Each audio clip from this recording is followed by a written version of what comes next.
ये नाम, ये सतगुरु की कृपा है।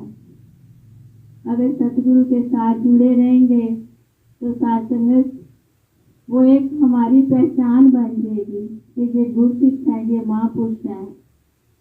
ये नहीं कि मैंने घर पे संगत रखवाई है, बस मैं यहीं तक सीमित हूँ। साथ संगत नहीं, हर श्वास श्वास सिमरन, हर श्वास श्वास साथ संगत इसका विकार का ध्यान करना, इसका एहसास करना ही भक्ति है। अगर गुरसिख हर वक्त इसका एहसास करता है तो साथ संगत सच्चे पातशाह हर वक्त इसके साथ रहता है। गुरसिख अपने आप को कभी अकेला नहीं समझता। अभी गीत भी बोला जा रहा था, मुझे दाता बहुत कुछ दिया है, तेरा शुक्रिया है, तेरा शुक्रिया है। ध्यान में आ रहा था कि क्या दातार ने हमें दिया। कहीं हम माया के साथ जुड़ के तो नहीं ये कह रहे कि मेरे यह हर मनोकामना मेरी पूरी हो रही है, कि तूने बहुत कुछ दिया है, मेरे को सारे सुख दिए हैं, सारी खुशियाँ दी हैं। सबसे पहले मेरी सबसे बड़ी खुशी है कि मैं गुरु चरणों के साथ जुड़ी हुई हूँ। ब्रह्म ज्ञान की दात सतगुरु ने मेरी झोली में डाल दी। मेरा आवागमन का चक्कर खत्म कर दिया। 83 लाख जून से निकलकर मैं इस मानस शोले में आई तो साथ संगत इसने मेरे हर हरी कृपा कर दी थी। साथ संगत नाम लेना, ज्ञान लेना बहुत आसान है, निरंकारी बन जाना भी बहुत आसान है। यानी ज्ञान लेके हम पर निरंकार की मोहर लगी तो हम निरंकारी बन गए। कर्म में ढल जाना, अपने आप को साथ संगत सतगुरु के पास समर्पण कर देना ही गुरसिखी है। तभी साथ संगत भक्ति की शुरुआत होती है। तभी हम सही मायनों में कह सकते हैं कि ब्रह्म ज्ञान मेरे पास है। ब्रह्म ज्ञान तो मेरे पास है। समुद्र में कश्ती भी चल रही है, कहीं मैंने दोनों पैर इधर उधर तो नहीं रखे हुए, एक अंदर तो एक बाहर। अगर मैं अंदर रख के चलूंगी तो मेरा पार उतारा हो जाएगा, अगर बाहर है तो मैं डगमगाने भी लगूंगी, पानी से भी मुझे खतरा रहेगा। पानी में साथ संगत किश्ती में भी आ जाएगा तब भी खतरा रहेगा। यही अरदास किया करेंगे सच्चे पातशाह, ये जो आपने ब्रह्म ज्ञान की दात बख्शी है, हमारी झोली में पाई है, ये मेरा विश्वास ना कभी भी डगमगाए, चाहे कैसे भी परिस्थिति हो। ये नहीं कि सुख है तो मैं बहुत खुश हो रही हूँ, दुख आया तो मैं कहूँ क्यों आया है ये, नहीं साथ संगत, ये भी इसकी मर्जी है। दुख के पीछे भी साथ संगत पता नहीं क्या क्या छुपा होता है, गुरसिख को कभी नहीं पता होता। साथ संगत हम थोड़ी देर के लिए उदास भी हो जाते हैं कि दुख आ गया, पर साथ संगत फिर भी मालिक का शुक्रिया अदा करते हैं कि सच्चे पातशाह तूने सब ठीक कर दिया, तूने हर मेरी जो एक कमी थी वो मेरी पूरी कर दी। फिर भी शुक्रिया करते हैं। गुरसिख साथ संगत कभी भी नहीं घबराता, क्योंकि उसे पता होता है कि निरंकार मेरे साथ खड़ा है, परमात्मा मेरे साथ है, हर वक्त हर पल मेरी रक्षा कर रहा है, तो डर किस बात का। ये मैंने देखना है कि ब्रह्म ज्ञान की दात को कहीं ज्ञान लेके मैं साथ संगत यही तक तो नहीं सीमित, मैं संगत पे ही नहीं आ रही, संगत पे ही नहीं मैं जा रही। साथ संगत में जब मेरा ध्यान होता है कभी किसी बच्चे का जन्मदिन या मैरिज एनिवर्सरी, ठीक है हम खुशी मनाते हैं, संतों के संग खुशी मनाते हैं, मनाना भी चाहते हैं कि बच्चे का जन्मदिन है, घर में संगत हो, आज बहनों की मैरिज एनिवर्सरी है, संगत हो। पर संगत संगत जो है, संगत से जुड़े रहना खुशी है। संगत खुशी तो मनाई जा रही है, खुशी तो हर पल की खुशी है, खुशी को तो हम खुशी ही कहेंगे, पर संगत की खुशी जो मिलती है, संगत के साथ जुड़े रहना, गुरु दर पे जुड़े रहना, हर वक्त इसका एहसास करना, कोई किंतु परंतु नहीं, कोई ये बात नहीं कि मेरा काम ये हो जाएगा तब मैं संगत जाऊंगी, तब मैं संगत कराऊंगी, मेरे बच्चे पास में है तब संगत कराऊंगी, तब संगत नहीं। सच्चे पातशाह सतगुरु माता सुदीक्षा जी महाराज हमें सिखा रहे हैं, हमने किसी दिन में, वार में, किसी तारीख में नहीं बंधना, अब देख ही रहे हो सब देख रहे हो। 23 फरवरी को सतगुरु बाबा हरदेव सिंह जी का जन्मदिन होता है। तो साथ में किसी के साथ नहीं बांधा गुरु सिख को, बांधा है तो उस निरंकार के साथ बांधा है कि मैंने कितना कर्म करना है, कितना मैंने गुरु के कहना मानना है, कितना मैंने गुरु का आदेश मानना है। हम तो सत्संग कुछ है ही नहीं, हम तो तुच्छ हैं। सिर्फ सत्संग दास जी पहले भी कहती है हम सिर्फ जीरो हैं, हमें कुछ नहीं आता, कुछ समझ नहीं है, ना हमारी कोई औकात है। ये औकात है तो सुगात मिली सतगुरु की, तब सत्संगत ये हमारी औकात मिली। औकात सत्संगत अपनी को अगर भूल गए तो सत्संगत फिर बात बनने वाली नहीं। अपनी औकात ना भूलना, तेरी सौगात ना भूलना, जो आपकी ने हमारी झोली में डाली है। इसीलिए गुरु सिख अपने आप को सत्संगत कभी गिनवाता नहीं कि मैं कुछ हूँ। सत्संगत गुरु सिख हमेशा झुका ही रहता है। जितना जितना सत्संगत वो झुकता चला जाता है, उतना उतना सत्संगत वो ऊपर उठता चला जाता है। ये मैंने देखना है कि मुझे अभी झुकना आया है कि नहीं। चाहे वो परिवार है, चाहे समाज है, चाहे वो घर है, चाहे बाहर है, चाहे पड़ोस है। जिस दिन मुझे इस बात की समझ आ गई कि सारा संसार ही मेरा है, हम बेझिझक होकर अपने महापुरुषों से सवाल जवाब भी कर लेते हैं। बेझिझक होकर हम कहते हैं मुझे इस चीज की जरूरत है, जल्दी भेज दो। तुम कह देते हैं, बहुत ही हमेशा तेज जी कहा करते थे, कहते हम आधी रात को भी महापुरुषों के घर जाए, कुंडा खड़काएं तो उसी टाइम खोल देते हैं, दूसरा कोई नहीं खोलेगा। 10 बार हमसे पूछेगा कहाँ से आए हो, कहाँ रहते हो, हम तो आपको जानते ही नहीं। तो महापुरुषों के घर चल जाए तो हम ये सोचते हैं कि अपने परिवार में ही आ गए, अपने घर ही आ गए। तो सच में ये सोच किसने बनाई? सतगुरु ने हमारी सोच बनाई।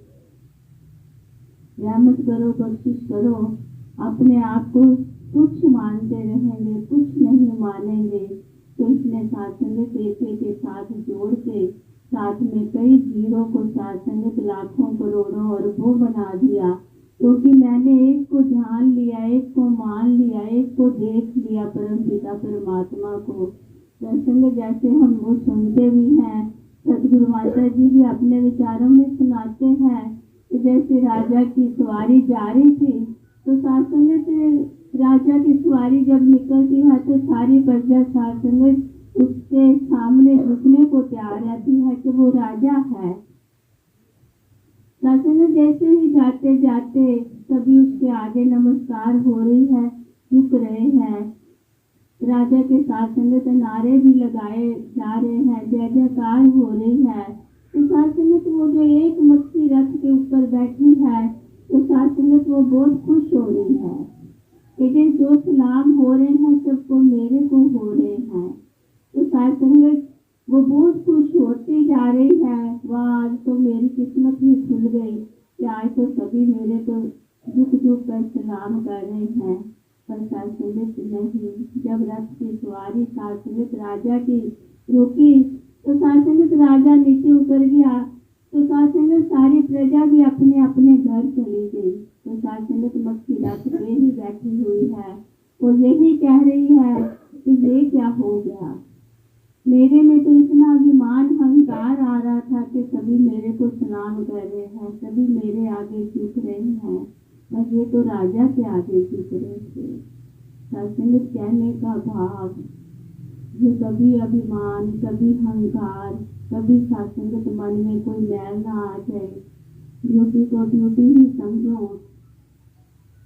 सत्संगत यही सतगुरु माता जी हमें सिखा रहे हैं। तो सत्संगत अगर ये मानकर चलेंगे तो सत्संगत झुकते चले जाएंगे, कभी मान अभिमान अहंकार नहीं आएगा। तो सत्संगत कभी ज्ञान की समझ आएगी। चाहे वो परिवार में बैठे हैं, सत्संगत चाहे कहीं भी बैठे हैं, यही दातार से मांगा करें कि सच्चे पातशाह कृपा करो, मेहर करो, जो ज्ञान की दात हमें बख्शी है। सत्संगत कई परिवारों में जाने का भी मौका मिलता है, तो देखते हैं वो परिवार और साथ संगत जब वो इकट्ठे रह रहे हैं तो घर एक मंदिर बना हुआ है। मंदिर साथ संगत ऐसा एक जो जो होना चाहिए स्वर्ग का संसार साथ संगत वो बना हुआ है। कई परिवारों में साथ संगत जाते हैं तो मन मुटाव की भी बातें सुनने को मिलती है। तो साथ संगत यही अरदास निकलती है कि सच्चे बादशाह हमने अपने आप को बदलना है। हमने किसी को नहीं हम बदल सकते। हर किसी की नेचर अलग है, हर किसी की सोच अलग है। संगत बदलना है तो मैंने अपने आप को बदलना है। अगर संगत मैं बदल के दूसरा क्या कर रहा है तो मैंने क्या लेना। ये उसने देखना है कि वो क्या कर्म करना है, उसने अच्छा करना है या बुरा करना है। माता जी भी जैसे कहते हैं कौन सी दिशा अपनानी है आपने, अच्छी अपनानी है या गलत अपनानी है। संगत ये मेरी सोच है, मेरे कर्म है। संगत कृपा करो, मेहर करो, सतगुरु की जो सिखलाई है हम घर घर में बांटे, घर घर में प्यार से रहें। एक बहन नहीं आती तो संगत उसके घर पता करें, फोन किया करें क्यों नहीं संगत पे आ रहे। संगत सिर्फ अपनी तक ही सीमित ना रहे कि मैंने ही संगत पे जाना है। क्या पता उसके साथ कोई साथ नहीं है, वो अकेली उस तरफ रहती है। संगत नहीं, कहते हैं कि वर्दी डालकर ही सेवा नहीं है। सेवा तो संगत सेवा ही है। सेवा के बदले सेवा ही मांगा करें। ये नहीं कि एक बहन दूसरी बहनें आ रही वो नहीं आ रही। ये देखा करें कि हमारे महापुरुष गुरु कहाँ कहाँ रह रहे हैं, सभी को इकट्ठा किया करे। 2-3-4 हफ्ते बाद संगत बात किया करे, हाल चाल पूछा करे उनका कि क्या हाल है। हम इकट्ठे जाएंगे संगत पे, संगत दोनों एकदम आ जाता है बेसिक में। तो संगत जब इंसान अकेला होता है तो वो कहता है मैं किसके साथ जाऊँ, मुझे घर का नहीं पता। संगत ये भी सेवा है। हम अजीत बहन जी को फोन करते हैं, सारी बहनों को संगत वो इकट्ठा करते हैं। दासी हमेशा यही कहती है कि आप सेवा करें। संगत एक एक पल की सेवा किस किस गुरसिक से सतगुरु ने लेनी है किसी को नहीं पता। ये वर्दी डालकर खड़े होना नहीं सेवा। सेवा संगत कई रंगों की है। सेवा ही सेवा है। सेवा ही हमें सिखाती है संगत में कैसे आना है, कैसे सीखना है, कैसे बैठना है। स्टेज पे बैठा करते थे तो कभी संगत वर्दी नहीं डालनी तो बिना वर्दी के संगत स्टेज के पास खड़े हो जाना। तो संगत जी ने कहना आप बैठ जाओ, बहनें सेवा करेंगी। तो यही कहना चाहिए कि एक आदत सी बन गई है, चाहे वर्दी डाली है चाहे नहीं डाली, ये देखना है कि कैसे लाइनें बनी है कैसे नहीं। अभी भी संगत स्टेज पे बैठ के भी दासी का ध्यान यही होता है कि ये बहनें कहाँ बैठनी चाहिए, कहाँ लाइन बननी चाहिए। ये सब संगत जी की सिखलाई है। उन्होंने ही सिखाया है कि ये जीवन को कैसे जीना है, ये जीवन को संगत कैसे हमने सुंदर बनाना है, जीवन को कैसे सजाना है। संगत ये सारी उनकी सिखलाई है। उनके संगत ये जो पूर्ण में पाए हुए हैं, ये फुलवाड़ियाँ जो सजाई हुई है चाय जी की संगत, हम इसको सीखते चले जाएं, इसको आगे बढ़ाते चले जाएं।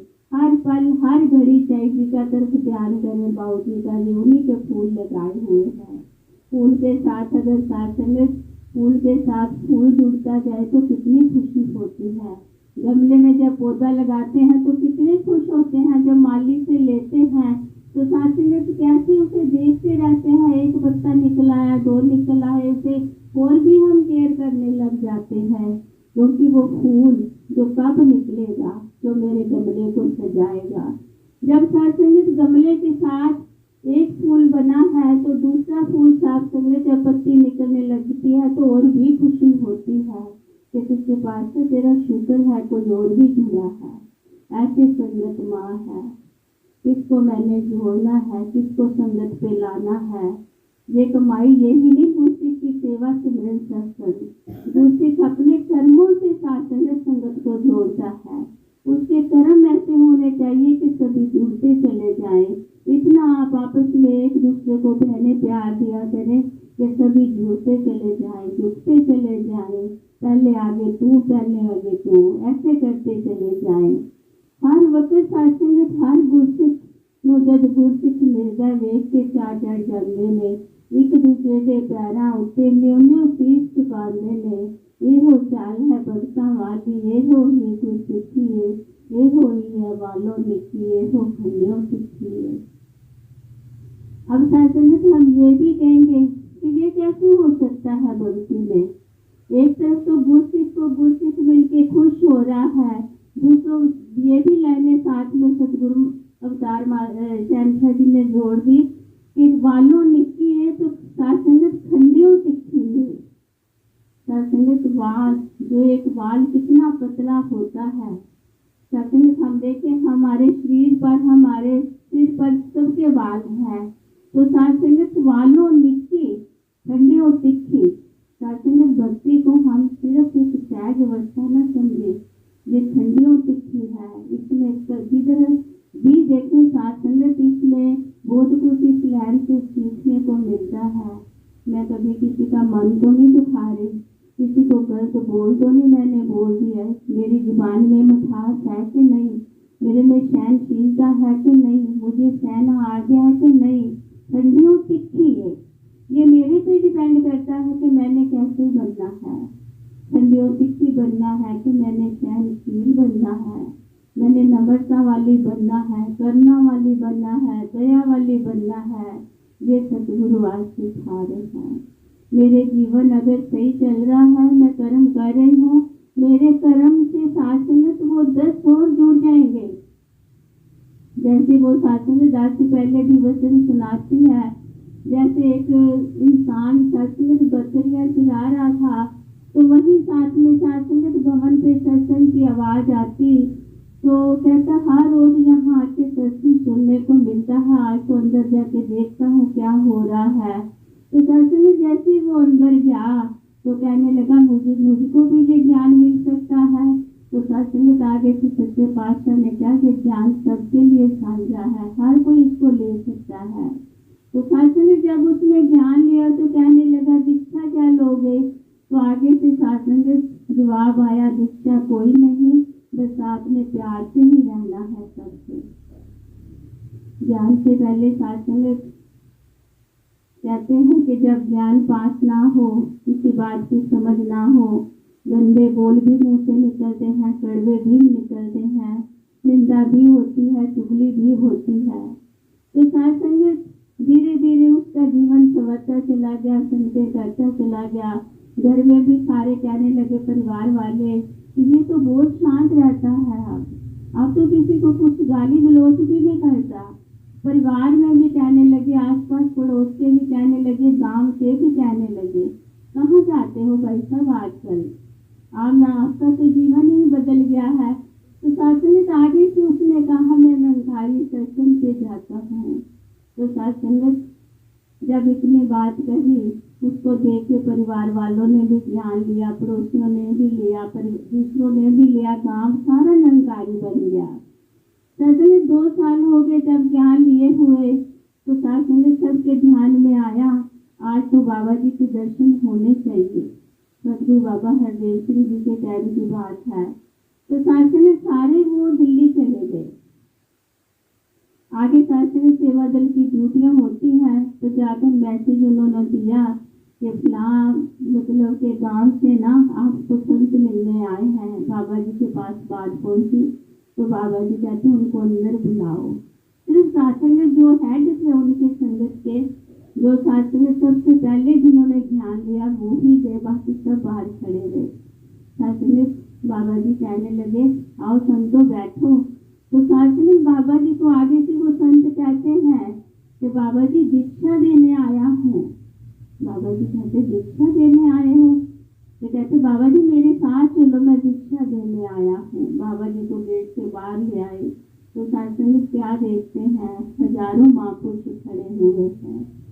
तो सत्संग बाबा जी कहते हैं बताओ कहाँ दीक्षा है। कहते बाबा जी यही तो दीक्षा है, आपने तो कहा था सबसे प्यार से रहना है, प्यार से सबके साथ मिलोगे बरतोगे तो सभी जुड़ते चले जाएंगे। अगर हम किसी के साथ हाथ जोड़ के बात बनवा सकते हैं, अगर सासू ने तीखापन कड़वा बोलकर हम कभी नहीं बनवा सकते, चाहे वो बच्चे हैं, चाहे बड़े हैं, चाहे परिवार के लोग हैं। अगर उस बात को धीमे कर लेंगे, प्यार में ले आएंगे उस बातों को, सासू अपने आप वो गलती जो हुई है दोनों तरफ से थम जाती है। ये भी सासू ने सतगुरु बाबा हरदेव सिंह जी की सिखलाई और उस गुरसिख की भी सासू ने सिखलाई। हम दीक्षा किसको कहते हैं?